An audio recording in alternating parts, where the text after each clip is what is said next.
I do a lot of different things, but they all actually merge into one.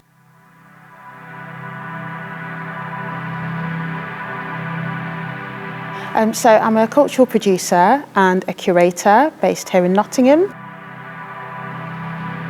I work as an artist, mostly photography based, across the country, but also got at the moment doing a PhD at Coventry University, which is specifically around socially engaged art and anti-racism. I write and I perform poetry, and that's very much a part of who I am. But I'm also an archivist, so I founded Nottingham Black Archive. I'm an environmental journalist by profession, but also a PhD student in Blackstable University of Nottingham. Most of my work involves cultural production within the visual arts, so organising events, normally within kind of like the festival sector, also organising exhibitions, academic conferences, art making experiences, and all around kind of visual arts.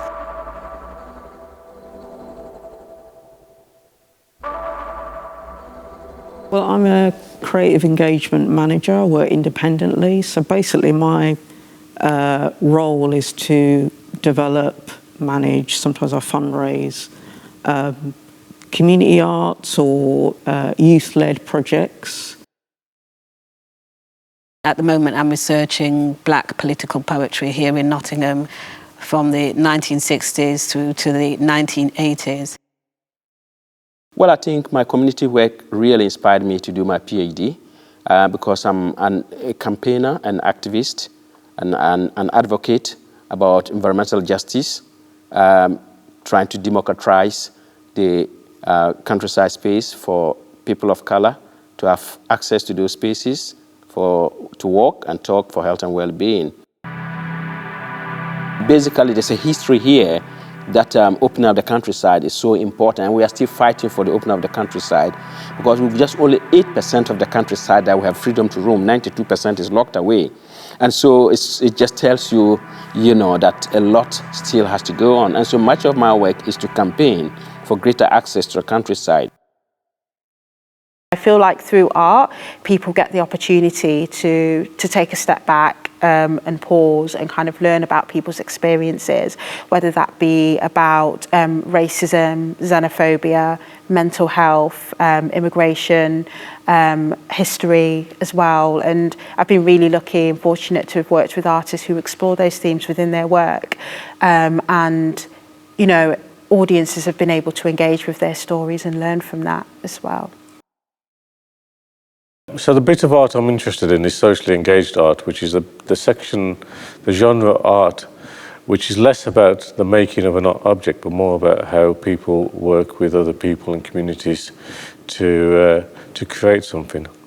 And I'm interested in how that genre of art, which has been going on since the 1900s, talks to anti-racism and vice versa. How does anti-racism talk to socially engaged art?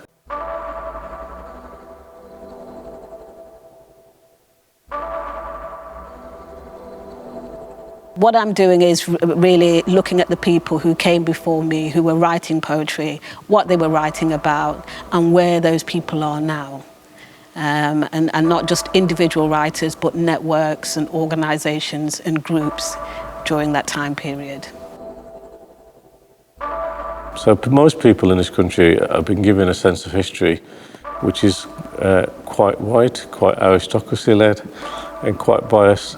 And I think when we start, for example, if we start looking at the communications between the Viceroy of India and Churchill, you can see a quite different legacy at the end of the empire, which is, based on how 4 million Indians died in a famine, for example. And I think there is a sense of that a lot of English history is actually hidden.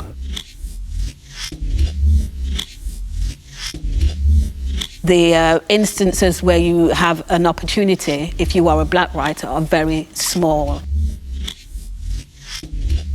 So the stimulus for this was the fact that there was this ongoing narrative that there isn't, a black history of poetry here in the city, which is untrue.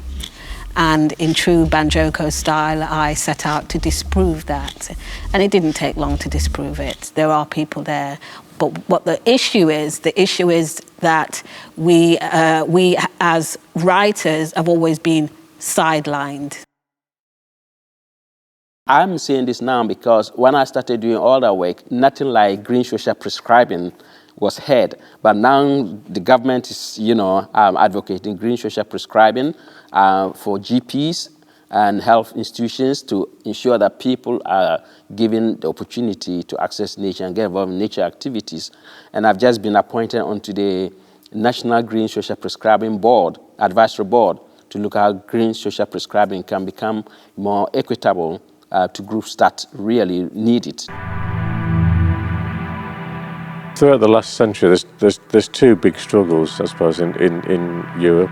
One is about how to bring working class and women's votes into the institutions, and I think there's a whole series of struggles around gender and class.